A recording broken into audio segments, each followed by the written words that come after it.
The toaster's burning the bread again, Amber. Seriously. His voice came from behind the bedroom door, cold and indifferent, just like every Saturday morning since my third trimester began. I stood in the kitchen, cradling a belly that felt like a boulder, watching a faint trail of smoke curl up from the last 2 slices of bread in our chipped old toaster. I yanked the plug, opened the window, and let the cold Arizona air flood our tiny kitchen. This house used to feel like a dream. Now it felt more like a slow suffocation. My name is Amber Whitman. I'm 29 years old, living on the edge of Flagstaff, Arizona, and 3 weeks away from delivering my first child. The house Derek and I bought 2 years ago was supposed to be the beginning of everything, a cozy retreat, a place to raise a family. But now, it's just where I'm quietly falling apart. Derek, my husband, is 33 and works as an investment manager for a private firm in Phoenix. Technically, we live together, but lately it feels more like I'm renting space in his absence. Ever since I got pregnant, he's been disappearing on the weekends, saying he needs to detox by visiting his parents' lodge in Colorado Springs. A 2-hour drive, no real reason, just a routine, he calls it. At first, I tried to understand. I thought maybe he was nervous, maybe scared to become a father. But when you're up at 2 a.m. gripping your stomach through a false contraction, and the person who swore to love you is off fishing with his dad, something shifts inside you. "You're on maternity leave now," he said one afternoon when I asked him to help wipe down the kitchen floor. "You have more time than I do." I had slipped and nearly fallen that morning trying to clean under the cabinets. He didn't ask if I was okay, didn't even glance up from his phone. I remember sitting in the nursery that night, the scent of fresh paint still lingering in the air, my hand resting on the side of my belly. Isla kicked. She always kicked when I was upset, almost like she was trying to say, "I'm here, Mom. I feel it too." Derek used to be kind, thoughtful. He used to call me Sunshine. Used to bring me herbal tea when I felt sick, rub my shoulders while we planned baby names. He once said he wanted a daughter with my eyes and my laugh. But since that second pink line appeared on the pregnancy test, it's like someone switched him off. No more smiles, no more connection, just a cold stranger sharing my bed. A few weeks ago, I forgot to pick up his favorite cold brew from the store. His response, "You stay home all day and couldn't manage one thing, right?" I stared at him, my throat tightening. I could have said a million things in that moment, but I didn't. I was exhausted, and I knew if I said anything, he'd chalk it up to pregnancy hormones. Some nights, I lie awake wondering if I made the biggest mistake of my life. But then Isla shifts inside me, and it quiets those thoughts for a while. I try to keep some normalcy. I write in my blog, Diary of a Desert Mom. I share photos of sunsets, little recipes I invent when I can't sleep, snippets of what it feels like to grow a human inside you while the world outside stays silent. It's the one thing that still makes me feel like I matter. Last Friday, I returned from the grocery store carrying bags that felt like weights strapped to my spine. I pushed open the front door and found Derek sprawled across the couch, flipping through channels. "What's for dinner?" he asked without even looking up. I bought a whole chicken. I was thinking soup. Soup? In this heat? My mom would never serve hot soup in the summer. "You always make weird stuff, Amber." He chuckled. I didn't. I walked into the kitchen and started peeling carrots, biting the inside of my cheek to keep the tears from falling. Isla kicked again. Hard. The next morning, as he slipped on a crisp shirt, Derek casually announced, "Mom and Dad want to do a little trip to the cabin next week. You should come. One last getaway before the baby." I froze. Next week? I'm due in less than 3 weeks, Derek. Dr. Conway said labor could start at any time. He waved me off. "You always overthink. A few days in the mountains will be good for you and the baby. Mom says fresh air helps." I said nothing, because I knew at that point arguing didn't matter. He had already decided, but something in my chest snapped. I wasn't just nervous. I was afraid, genuinely afraid that if something happened, if labor came early, if I needed help, he wouldn't be there. Not really. And I was right. The morning was unusually quiet, overcast with a thick grayness that seemed to press down on everything.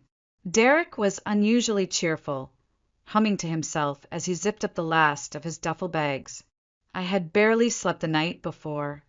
Too many cramps, too much heaviness. I told him I wasn't sure about the trip, that I didn't feel right. His only response was, "You're always so dramatic.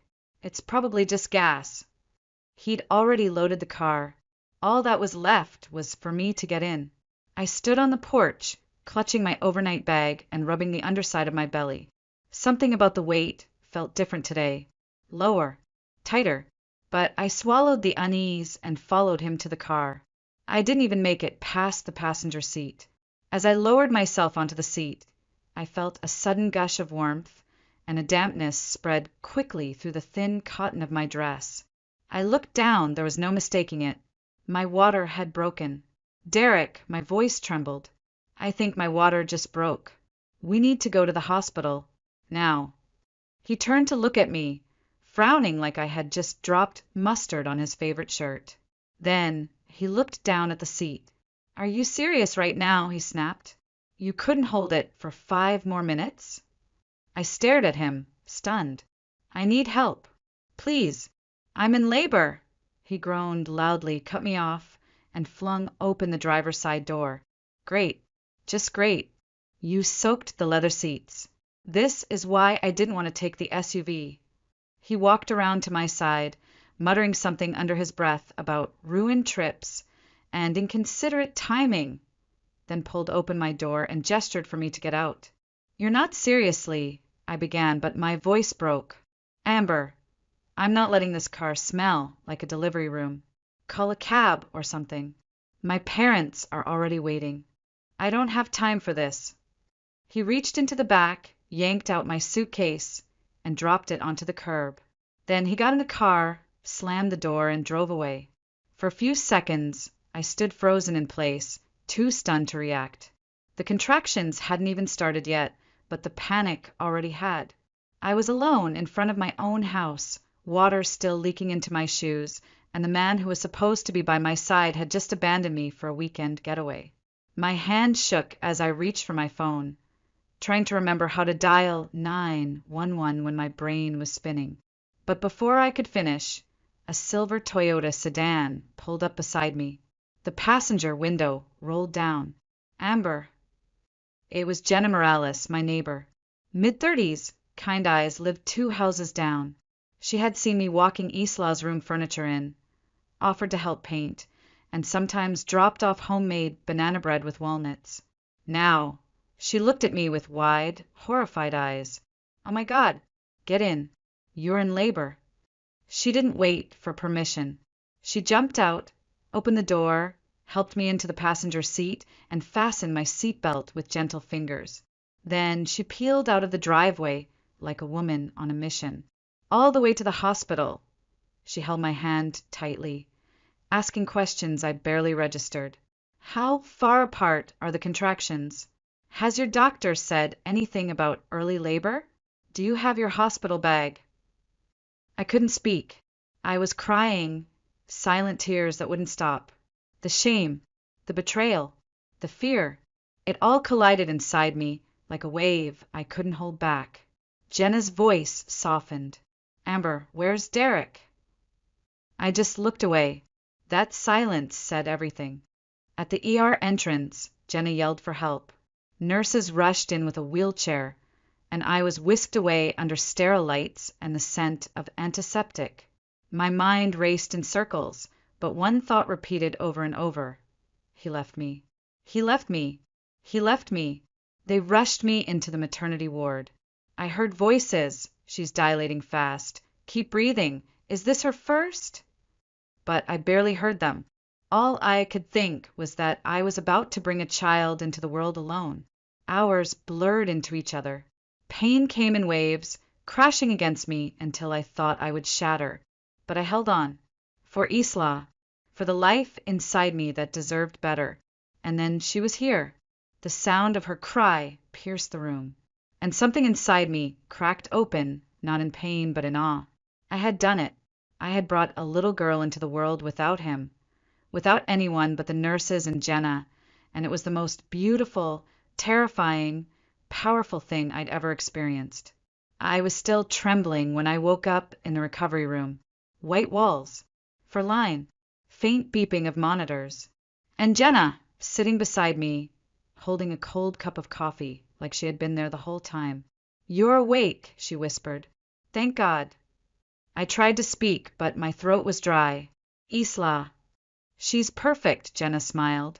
"A little girl. Healthy. Strong. Just like her mama." I exhaled, and tears slipped down my cheeks again. This time not from fear, but relief. Jenna reached out and squeezed my hand. "I called your parents. They're on their way." For a moment, I couldn't believe what I'd heard. I hadn't spoken to them in almost a year. They hadn't approved of my marriage to Derek. We had grown apart, but now, in my most broken moment, they were coming. That's when it hit me. I hadn't just gone into labor that morning. I had let go of something I had been holding on to for far too long. I don't remember falling asleep, but I remember waking up. The light in the room was pale and fluorescent, the kind that buzzes softly in the silence, the kind you only find in hospital ceilings and bad memories. My eyes opened slowly, adjusting to the brightness, and for a few seconds I forgot where I was. Then I moved, and pain stitched itself through my lower abdomen. The birth, the labor, the cold, wet sidewalk, Derek, all of it returned at once, like waking from a dream and realizing it was a nightmare you lived. A tiny cry echoed softly across the room. I turned my head. There she was, Isla, wrapped in a pale yellow blanket, sleeping soundly in the plastic bassinet beside my bed. Her lips pursed into the faintest pout, like she was dreaming something sweeter than anything this world had yet offered her. Jenna was still there. She looked up from a magazine she clearly wasn't reading and smiled. Her hair was pulled into a messy bun, and her face showed the kind of exhaustion you only wear when you've been holding someone else's pain too. "You're awake," she said, her voice trembling with relief. "And so is she, but just barely." I nodded weakly, my throat too dry to speak. She poured a glass of water and handed it to me. For a moment we sat in silence. There was so much I didn't have the strength to say. Then Jenna reached into her purse. "There's something you should know." She unlocked her phone, tapped twice, and turned the screen toward me. I recognized the video instantly. It was me, standing outside the car, visibly pregnant, a growing pool of amniotic fluid spreading around my feet. The camera wasn't close, but it was enough. Derek's voice was audible. His expression. The moment he slammed the car door and drove away. A stranger had captured it, a med student who happened to be passing by. The video had made its way to social media, and in less than 48 hours, it had over 2 million views. My chest tightened. I reached out slowly, touching the screen like it might burn. "No one knew who you were at first," Jenna explained, "but someone traced the license plate.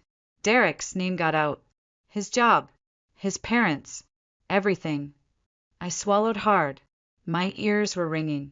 Part of me felt like I was floating above it all, watching someone else's life unravel on a 6-inch screen. "We kept your identity private," Jenna said quickly. "All anyone knows is what the video shows. A husband abandoning his pregnant wife on the side of the road."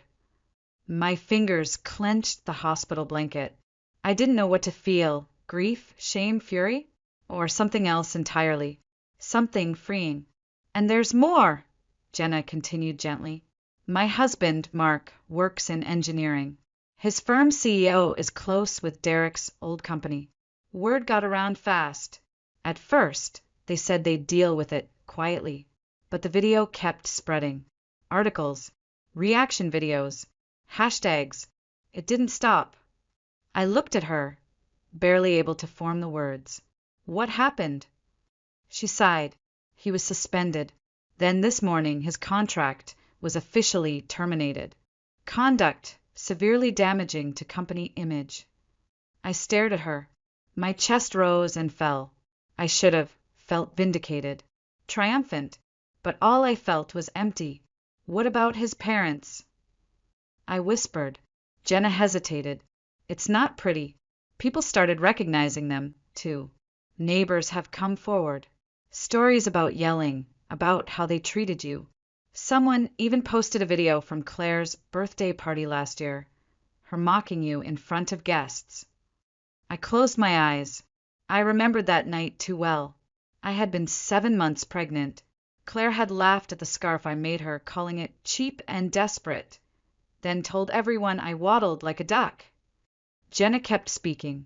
Their lodge, Pine Grove? They had to shut it down. People are boycotting. Protest signs out front. They had to deactivate their business page because of the comments. The room was still. Isla stirred in her bassinet, but didn't wake.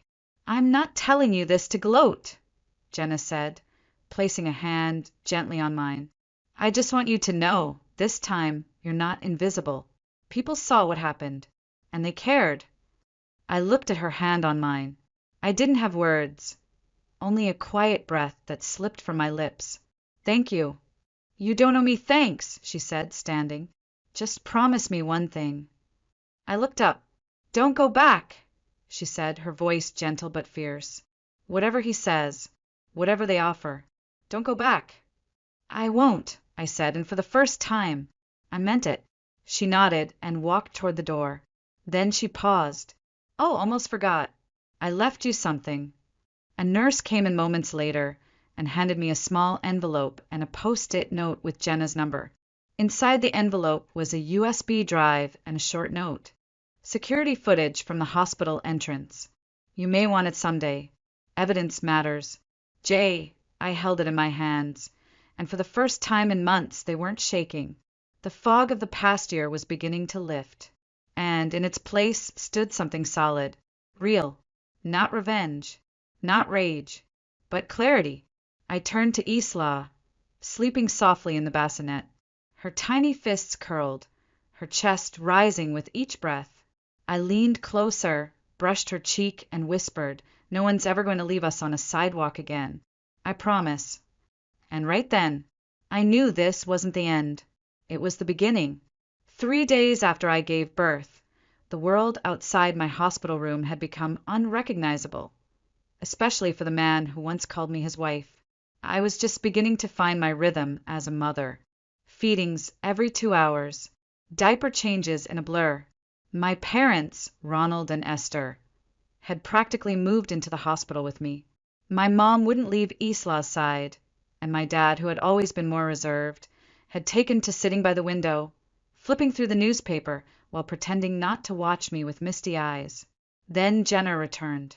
She walked into the room holding a modest bouquet of white daisies and a phone in her hand, her face noticeably more serious than usual. Amber, she said softly, have you seen the news lately? I shook my head.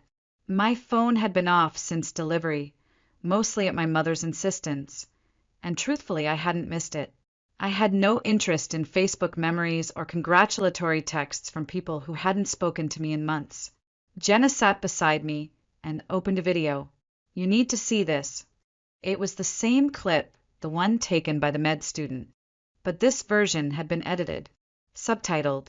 It began with the words, "He left her in labor, then drove away." Then came the footage. Me, visibly pregnant, standing by the car, my dress soaked, clutching my belly. Derek storming around the vehicle, shouting something about leather seats, then slamming the door and peeling off. My suitcase thudding onto the sidewalk. The video cut to black. The words reappeared. This is her story.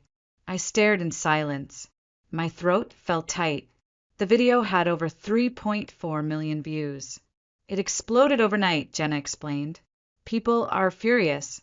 Influencers, podcasts, TikTokers, everyone's talking about it. Talking about me, I said bitterly. No, talking about him. She began scrolling through comments. He should be arrested. This is spousal neglect, period. She's better off without him. That baby's lucky to have her. There were thousands like that. Some were angry. Others were heartbreaking.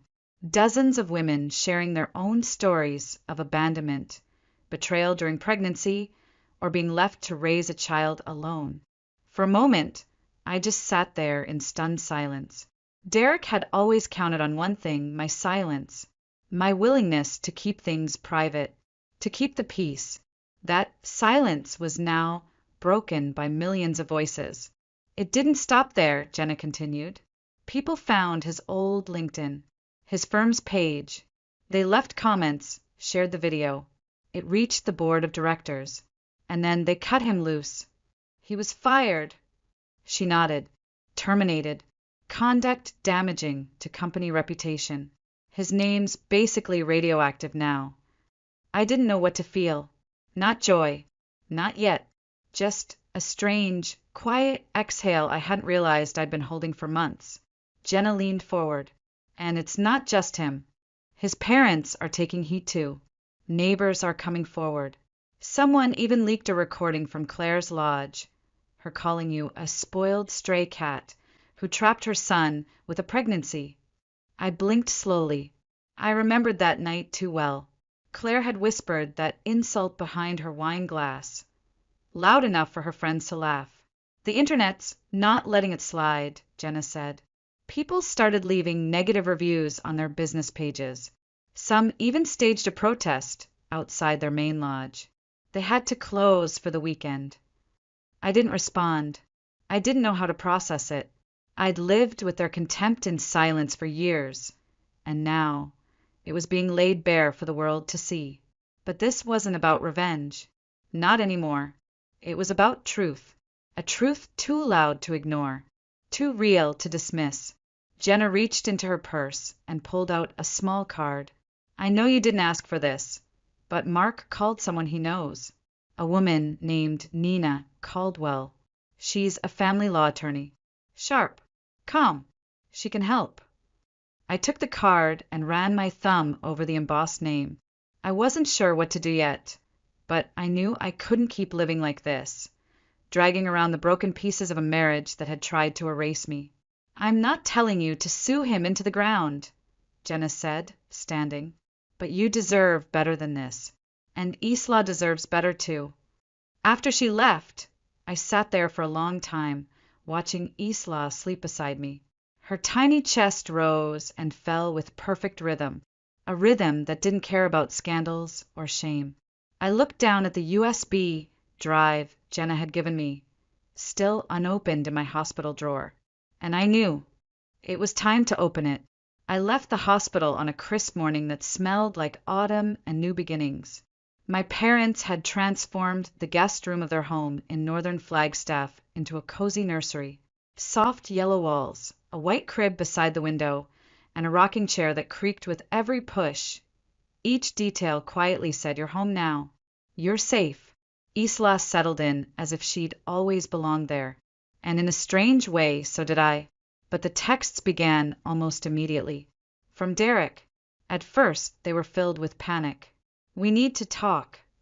You overreacted. You're making this worse than it is."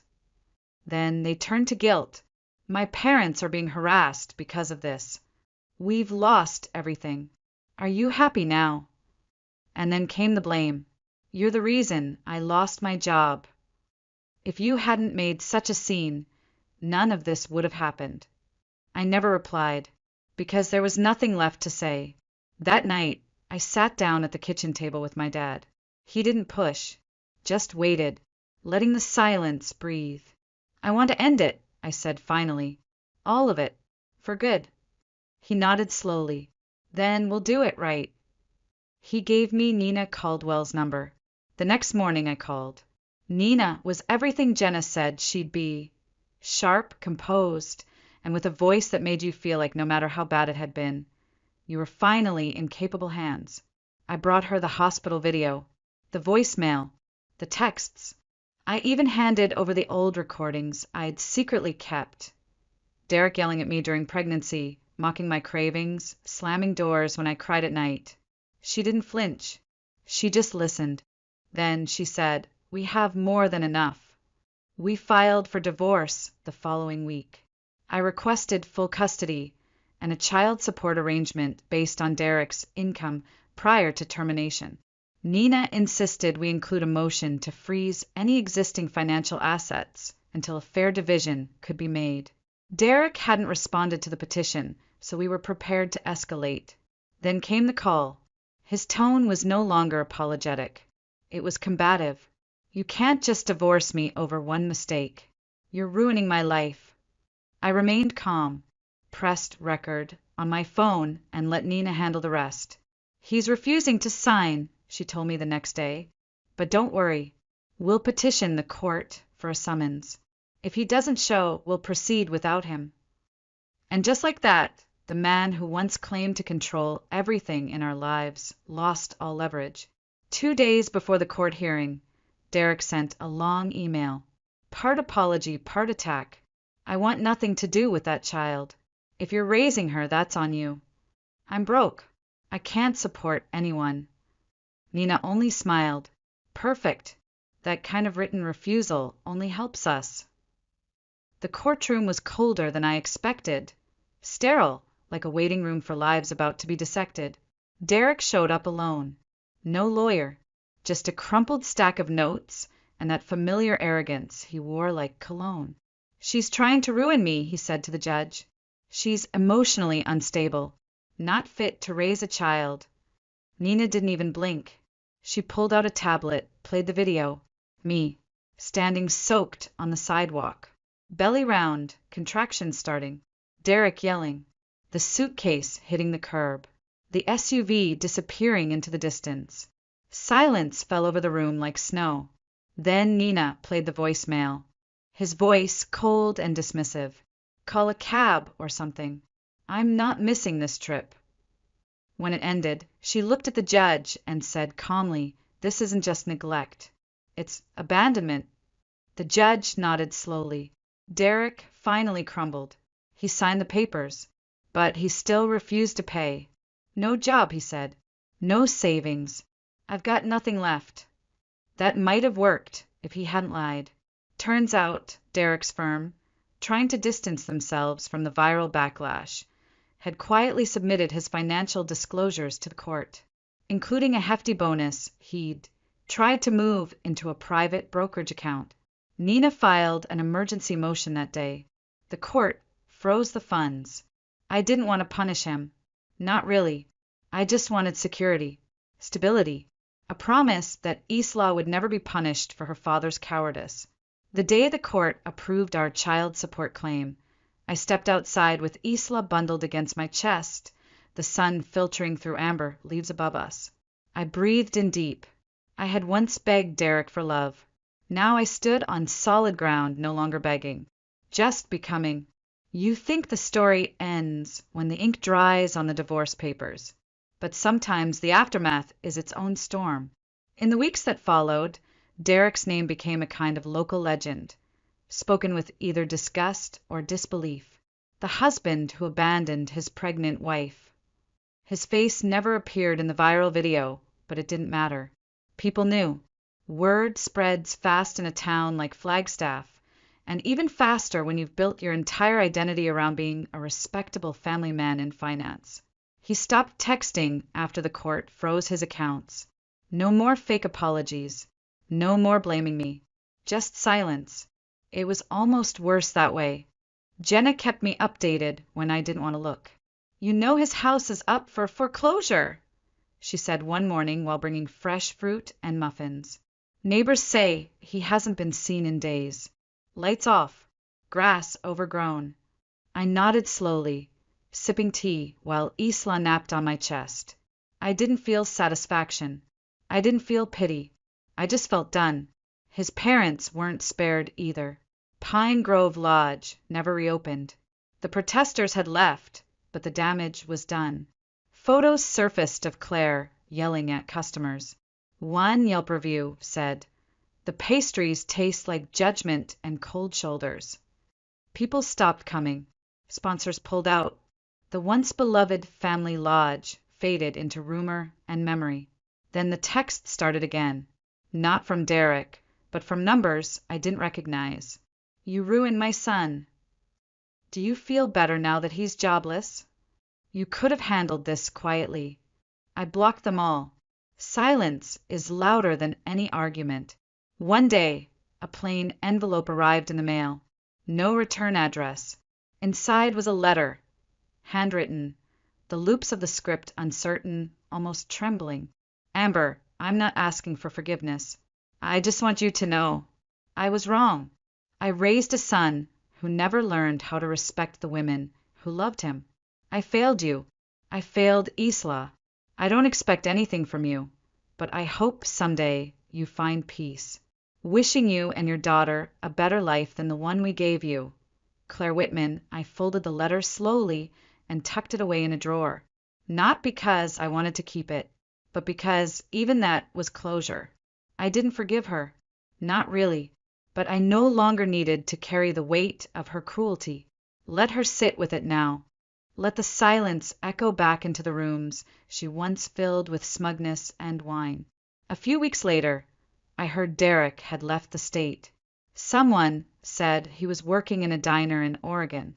Someone else claimed he'd changed his name. I didn't check. I didn't care. That chapter of my life had already turned brittle and burned. I returned to work slowly. With the help of my parents and Jenna, I built a routine. Isla thrived. She giggled often, especially when I played music in the mornings or held her up to see her reflection. She had Derek's dimples, but only when she laughed, and that felt like a mercy. One afternoon, I was pushing Isla's stroller through the park when a middle-aged woman stopped me. You're Amber, right? I hesitated. Yes. She smiled, eyes kind. I follow your blog, Diary of a Desert Mom. I just wanted to say you've inspired me. You made me believe it's okay to start over. I blinked. The wind shifted, rustling the trees above us. Thank you, I said quietly. That night, as the house settled into quiet, I sat on the back porch with Jenna. Isla was asleep in my arms. Jenna brought ginger tea. She always brought ginger tea now. You know, she said, you're allowed to be happy again. I am happy, I said. No, I mean really happy. I looked out at the stars. I'm learning. And I was. Every day, healing came slowly, like sunlight through fog. Not all at once. Not with some dramatic transformation. Just a series of quiet, steady moments where life started to feel like mine again. Jenna visited every week, sometimes bringing fresh berries, sometimes nothing but her time. She never asked for anything in return, just sat with me on the porch while Isla napped or played with her feet in the air. She told me stories about her job, about growing up in Tucson, about the time she almost became a travel photographer but chose steadiness instead. I started to realize she wasn't just my neighbor, she was family now. It was during one of those long porch afternoons that I first met Evan. He stepped out of Jenna's car, tall, quiet, sunburnt from a weekend hike. She waved him over casually. Amber, this is my son, Evan. He's the structural engineer I told you about, the one who spends too much time fixing bridges and not enough sleeping. He smiled, a bit shy, and held out a calloused hand. It's nice to finally meet you. I've heard a lot. I raised a brow. All good, I hope. He grinned. Only the parts worth repeating.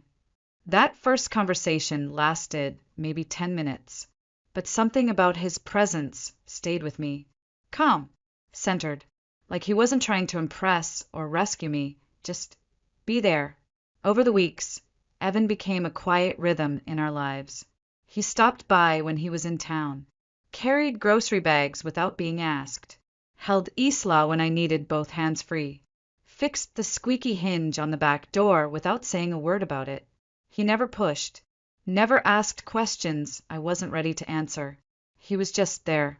One evening, after dinner with my parents and Jenna, I found myself alone on the porch again. Isla had fallen asleep early. The autumn air was crisp, and I was sipping hot cider when Evan stepped outside and handed me a small wooden bracelet. Carved into the surface were two names, Amber, Isla. "I don't know where I fit into your story," he said, voice soft. "But if there's a place, I'd like to find it." I didn't respond right away. My heart wasn't broken anymore, but it wasn't whole either. It was still stitching itself back together in quiet, stubborn ways. So I just reached out, placed my hand over his, and whispered, "I don't know what the future holds, but I'm not afraid of it anymore." He smiled, not the kind that demands anything, the kind that waits. The following weeks were quiet and sweet. Evan didn't become everything. He didn't need to.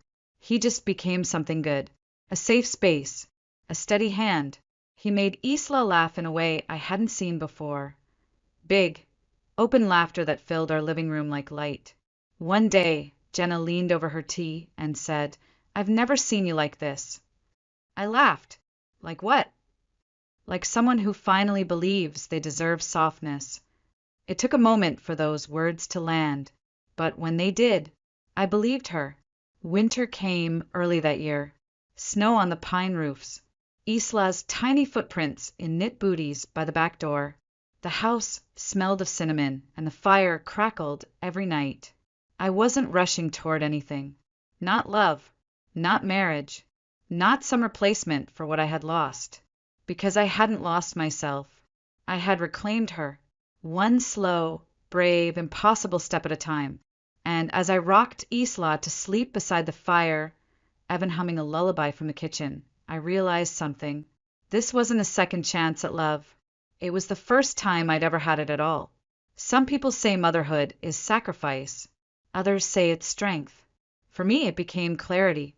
I used to believe that becoming a mother meant losing something. My independence, my identity, my worth as a woman outside of being someone's wife. But Isla taught me otherwise. She didn't ask for perfection. She didn't need me to be composed or strong all the time. She just needed me to be there, to keep showing up. And I did, every morning, through sleepless nights, through tears I didn't even try to hide anymore. And slowly, that's how I came back to myself. After everything collapsed, I realized something nobody had warned me about. Survival is loud at first. Courtrooms, lawyers, public shame, but healing is quiet. Healing is Isla sleeping with her hand curled around my finger. It's walking into the kitchen and not flinching. It's writing again, not to escape, but because I have something to say. My blog changed. The tone, the stories, readers noticed. They didn't just want recipes or baby updates. They wanted the truth. They wanted strength they could see and feel. Not the polished kind, but the kind with scar tissue. And so I gave it to them. One morning, I posted the clip. The video.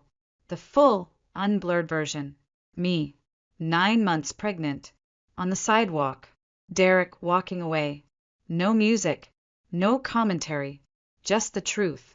And at the end, I added one sentence. He left when I needed him most, but I stayed. For her. For me. The response was overwhelming. Not just likes or views, but letters. Stories. Women from every state. Survivors. Mothers. Daughters. They told me I gave them permission to start over. To let go of guilt they didn't earn. To walk away from silence. And for the first time in a long time, I didn't feel alone. A month later, I received another envelope in the mail. This one from Oregon. No letter. Just a single photograph. Derek, in a diner uniform, head down, bussing tables. Someone had snapped the picture quietly and forwarded it to me with no caption. I looked at it for a long time, and then I threw it away. Not in anger, in peace. Some stories don't need to be reopened. They simply end. Weeks passed. Isla learned to sit up on her own. Then crawl. Then clap. Her laughter became the heartbeat of our home. Evan kept visiting, never asking, never rushing. He repaired the fence one weekend and built a bookshelf for Isla the next. He didn't fill the silence with promises. He filled it with presence. Then one evening, as snow fell outside the windows and the fire cast amber light across the room, he took my hand. Amber, he said gently, you've already walked through fire.